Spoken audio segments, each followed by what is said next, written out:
Welcome to a healthy living video blog at workoutmaster.com. This is Ruben. You know Aram. Today we're going to talk about what you need to make energy.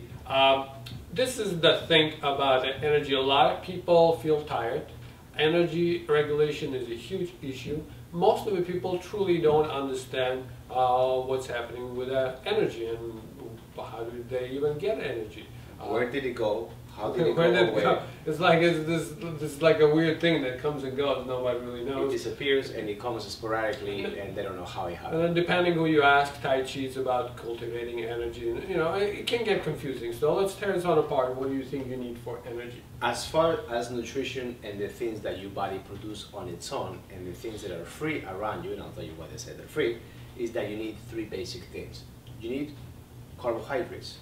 More importantly, food you need food, you know, obviously, and sugar is one of those things that is really, really important, and I'll leave that just out there. Then you need oxygen for sure, because without oxygen you will not have the fuel to actually combust this food and make energy out of it. And then you need your body's organs to work properly, particularly your thyroid, particularly the production of T3, which is a hormone that the thyroid produces in order to actually regulate your metabolic rate. So the reason why we like some carbohydrates, specifically fructose and sucrose, because that's basically what gives you the most amount of energy for what it is. Almost like that's something that you can get on sale and get the best bang for the buck, in a way. Yeah. It's a good thing that you can provide your body with and to keep your energy going. Not only that, it does not messes your blood sugar regulation levels.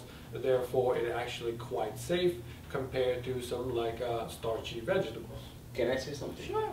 Like a lot of people will argue, well, you can make energy out of protein and you can make energy out of fat, and that is very, very true.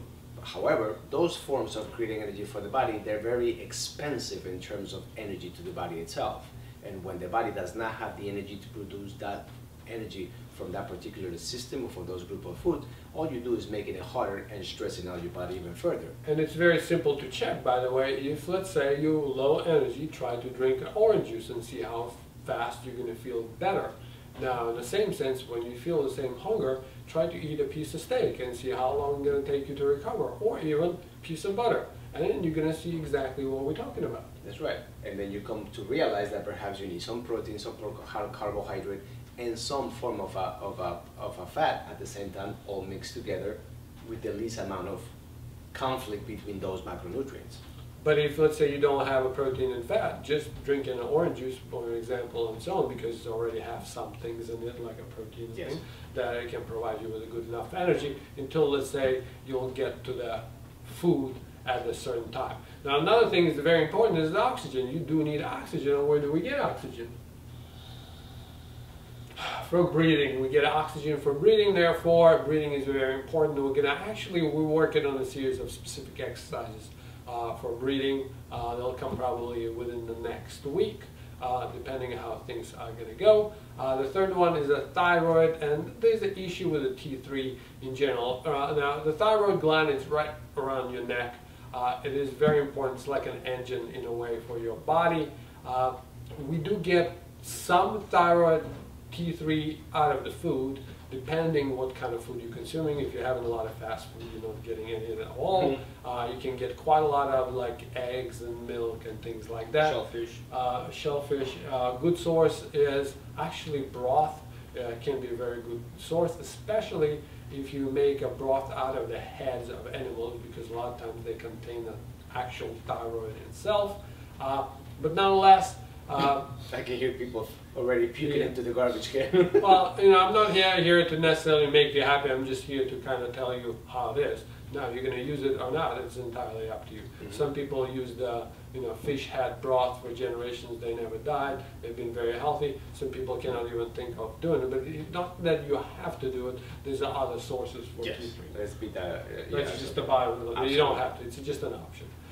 So if you have all three, then your generally body should be able to produce enough energy, and after that, other things come into play. Did you want to add anything to this? I think that's basically the first place where you want to start when it comes to creating energy for your body. If you actually feel a little run down, you don't have the energy, look at the foods that you're eating, and look only after you look at your food at the amount of time that you spend resting.